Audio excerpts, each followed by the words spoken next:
Our unconscious dictates our mind. Our unconscious is our deep-seated beliefs that constrain us from achieving our true potential in our lives. So imagine your regular iceberg, and the shallow waters are our consciousness, and the deep waters are our unconscious mind, is what we can't see, is what we are not aware of. In order for us to change that deep-seated beliefs that do not serve us, we need to access it.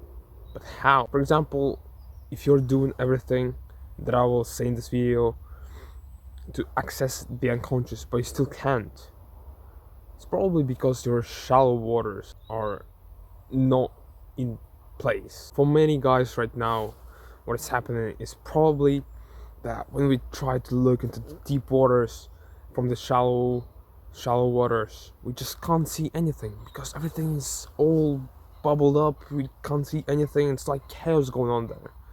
So the shallow waters represent our consciousness. So we have to settle it down so that we can see through and access the deep waters and change our deep-seated beliefs. So how to do that? Well, I mean, of course, you've heard all of these things already. Stop watching porn, deleting social media, meditation, reading, journaling. That's all good. What I'm starting to get into at the moment is spirituality. And this is what I believe will allow anyone to achieve their inner fulfillment. And by achieving inner fulfillment, we'll settle our shallow waters, and so that we are able to look into the deep waters and finally make the changes that we had to make a long time ago. But one of the main things that'll definitely help you in achieving this goal of accessing your consciousness is simply fighting your demons, bro. It's like facing your fears and doing all the hard shit.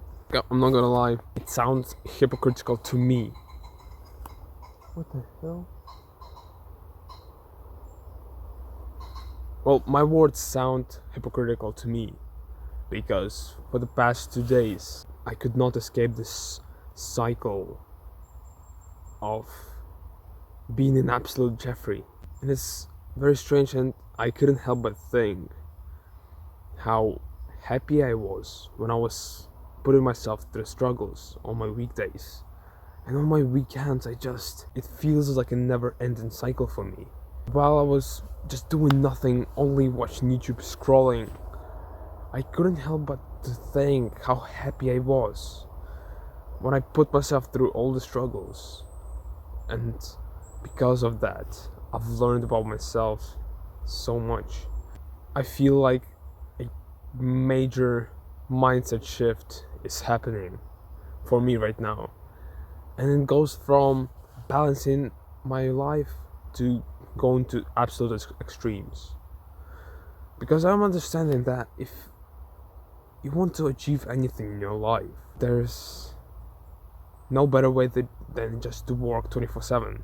Well, not 24/7, of course. You leave some time for exercise and all the good self-improvement habits. But it is... Yeah, I've been Jeffrey. I've been such a Jeffrey. I've been bullshitting myself. It's crazy. I've literally been putting myself down, putting my value down, because I listen to my Jeffrey brain. And this Jeffrey voice comes from the unconsciousness that we have to access and to change. But the thing is, even if you do change your deep-seated beliefs, for example, if you're struggling with your social skills or with social interactions, right? You're struggling with your social interactions and you're really anxious when just in front of people. Then after you meditate, after you make meditation to your habit, you actually find out that you had this false belief that kept you from having just good time speaking to people. And it was something like, oh no, if I say something wrong, then I'm gonna get fucking killed, kicked out of the tribe or something. I'm gonna I'm gonna come off really stupid if I say this one thing, so one saying, and you end up just not saying anything, not making that joke that would actually make people laugh. When you do make this change, when you do change your belief, you start speaking to people. For example, let's say 2 years pass by, and suddenly you're just having this interaction with someone, and you become aware of this thought of the same thought that held you back 2 years ago. You might be weirded out, but this is actually how it's supposed to be.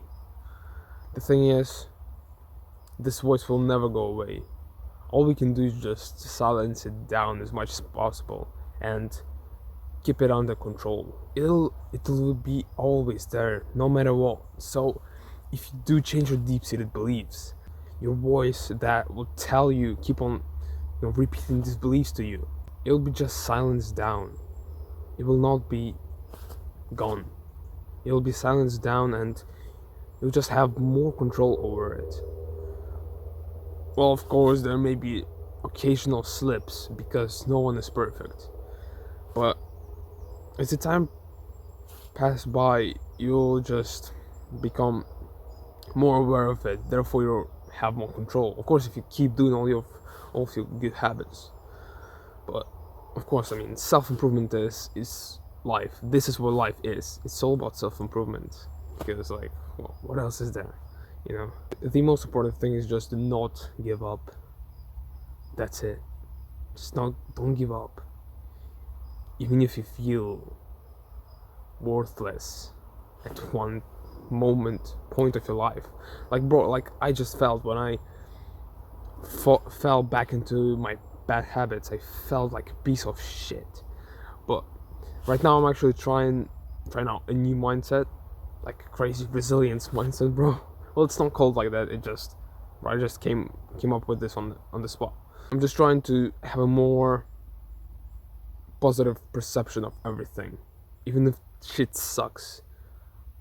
I'm trying to look at it from a positive light, and I think this might be very powerful if used in the right situations. Because so far I've just been like Jeffrey, bro, when I've implemented this mindset. But this is what happened to me half a year ago. This is why after that moment I became more negative. I became more of a bitch to myself. I just became more negative to myself. And I'll still keep on going. I'll still try to develop something with this mindset 100%. It's all about your thoughts. It's all about the quality of your thoughts. Like Marcus Aurelius said, the quality of your thoughts determine the quality of your life. So even if the worst shit happens, it is really easy to just be bitch about it and to cry about it and say, oh, but it's an awful moment, man. I'm gonna go rest now. I think what I'm explaining is pretty much growth mindset, but what I'm trying to explain is the quality of your thoughts. And bro, you just have to, even if something is horrible, like for me right now, I'm just being a fucking Jeffrey, and I feel actually hate, bro. I hate this part of myself. And that's a good thing. I deserve to feel like shit right now, because I've been doing all this awful stuff. Of course I deserve to feel like that, and this is a good thing. This is what will make me do the change. I feel like I'm changing a lot right now, and it's scary, bro, because I still want to save some of my positive traits. I still want to save my kindness and like niceness, because that is what I love about myself. But I'm scared that if I'm gonna implement this more positive / growth / harsh mindset, I'm just gonna get rid of the kind and nice traits. But I mean, I'm in control, so I decide. This is the thing. At every second, you have a decision. At every drawback, you have a decision. either you resent it or either you pick yourself up and go again. So it's your choice, bro. It's your choice to attack the unconscious, bro. To put some spells on it, bro. To casting your spell on unconsciousness. Your spell is your conscious thoughts. So just put the positive thoughts in. This is the best way to combat unconsciousness. It's just being positive and developing growth mindset. And bro, if you know what growth mindset is, and you think, oh yes, I have a growth mindset, but you actually haven't watched even a single video on it, go watch it right now, like Ali Abdal or something. Because the same thing with me. I thought, oh yeah, I have growth mindset, but bro, I did not. I bullshitted myself. Yeah, attack your unconsciousness with positive thoughts. Sometimes it is hard because it is there is already pre-existing neural pathway in our brain that says, oh, it's much faster to achieve sadness than to achieve like positive thoughts after an awful moment in your life. Maybe you got injured or you lost your business, someone died, it's really easy to go into that sadness. Of course, you don't have to. No, you can't repress your feelings. Feel them, but don't be influenced by them. Instead of going to sadness, you can go to positive thinking. And the more you do it, it's hard. Sometimes it's hard. It's like, why the fuck would I think positively in this moment, right? But the more you do it, the more neural connections there are. You know the thing. If you watched Andrew Huberman, come on, bro.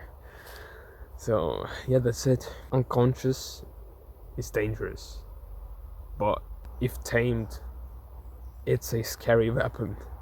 That helpful weapon for us. So that's it, bro. Hope it helps. Leave some feedback down in the comments. Subscribe, like, bro.